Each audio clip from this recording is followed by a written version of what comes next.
Hello, everybody. Welcome back to Magic After Dark.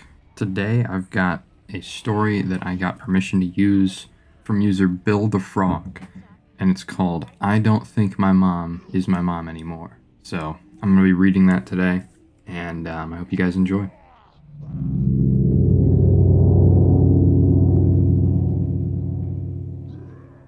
I don't know how to explain this.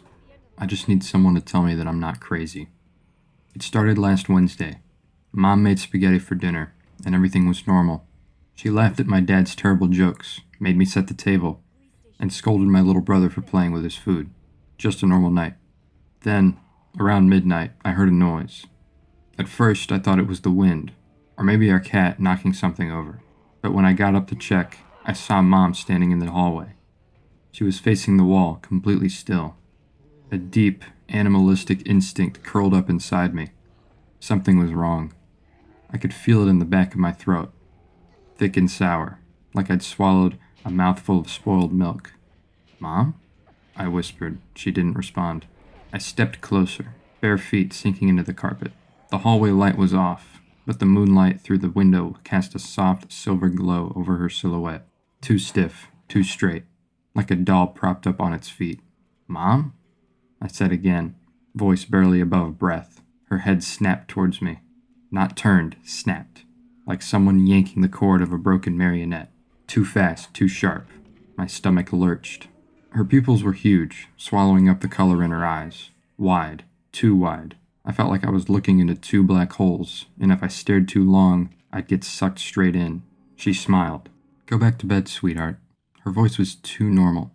A perfect copy, but empty, hollow, like an actor reciting lines they'd practiced 1,000 times. I still didn't move.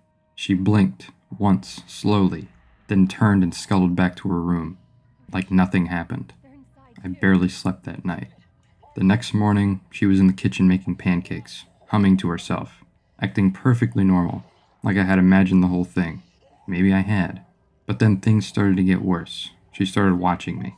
Not in an obvious way, just little things. I'd catch her staring when she thought I wasn't looking, over breakfast, while I did my homework. Even when I was just laying on my bed, scrolling on my phone, I'd catch a glimpse of her deep black eyes and a glint from her white teeth in the crack of the door. It was then that I noticed something else. Mom wasn't blinking. I mean, she did blink, but not like a normal person. It was too slow and deliberate, like she had to think about it. Sometimes she went minutes without blinking, just staring at me, her face switching between being completely straight to an ecstatic grin. Her eyes would get glassy, like a taxidermied animal, preserved in perfect realism but undeniably dead. On Saturday, I decided to test her. At dinner, I asked her something only my real mom would know. "Mom, remember when we went to Weston, Super Mare, and I lost my shoe in the mud?" She smiled and strained. "Of course, sweetheart. We never went to Weston." I felt sick. My dad and brother didn't even react, just kept eating like normal, like she was normal. That night, I laid in bed, staring at the ceiling, heart rattling against my ribs. Something was wearing my mother like a costume. A pelt pulled over something else. Sunday night, I woke up to my bedroom door creaking open. I didn't move. Mom stood there in the doorway, not moving, not breathing, just standing in the doorway, smiling and staring at me in the dark. A breath hitched in my throat. My body screamed at me to run, but I couldn't. I felt like a rabbit frozen in the grass, watching a fox creep closer, knowing the second it moved, it was over. She took a step forward, and another, until she was right next to my bed. The dim glow from the street light outside my window barely touched her face, casting deep shadows under her cheekbones, making her eyes look even darker, illuminating her maw. She leaned down, slow, until her face was level with mine. I felt her breath on my skin, cold, wrong, like standing in front of an open fridge. "Are you scared of me, sweetheart?" Her voice was so soft, almost sad. I squeezed my eyes shut. My heart hammered against my ribs so loud she could probably hear it. I don't know how long she stood over me. Seconds, minutes, hours. Then she whispered, her voice catching on her throat. "You should be." I don't remember what happened next. At some point I must have passed out. When I woke up, she was gone. Everything seemed normal the next morning. Mom made me toast, packed my lunch, and kissed my forehead before school. Like nothing happened. Like she didn't happen. But I know what I saw. From then on, I started avoiding her, taking the long way home, eating dinner as fast as possible before retreating to my room, locking my door at night. It didn't help.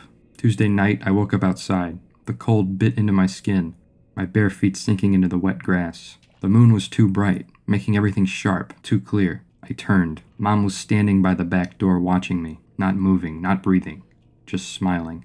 Something about it was worse than before. Wider, stretched, like the skin on her face was too tight. Her teeth were too white, too straight. Then, without warning, she snapped into motion. It was like watching a wild animal suddenly unleashed from its cage. The way she jerked, too fast and erratic, her body moving with an unnatural fluid grace, like something not quite human. Her legs tore across the grass in a blur of limbs, faster than any normal person should move, like a predator closing in on prey. Her arms swung out at odd angles, reaching for the ground as she sprinted towards me, the dark shadows consuming her face, her smile stretching wider, too wide for a mouth, like a panting dog.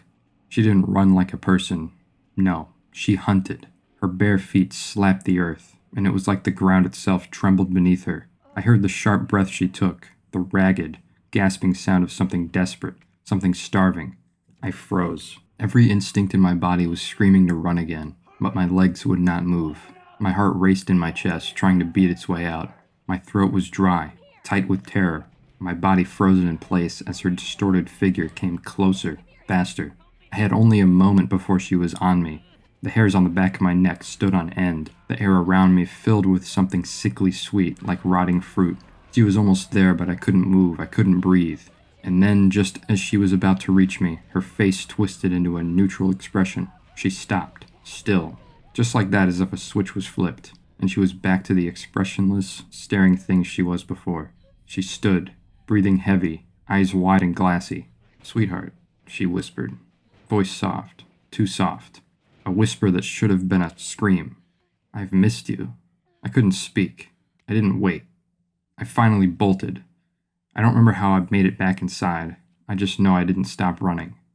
Some time had passed. There was a sound at my bedroom door. A slow, deliberate tapping at my door. "Sweetheart?" She spoke. Her voice was wrong, stretched, pulled, like the phrase wasn't made for human vocal cords. "Come out and see your mother." I clamped my hands over my ears. Then she started scratching, not knocking, scratching, like nails dragging against wood, slow and rhythmic, like she had all the time in the world.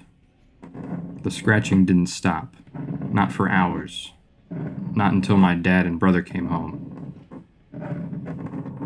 Then it was dinner time, and everything was normal again. I don't know what to do. She looks like my mom. She sounds like my mom. But I don't think she's my mom. And I think whatever she is, she's getting tired of pretending.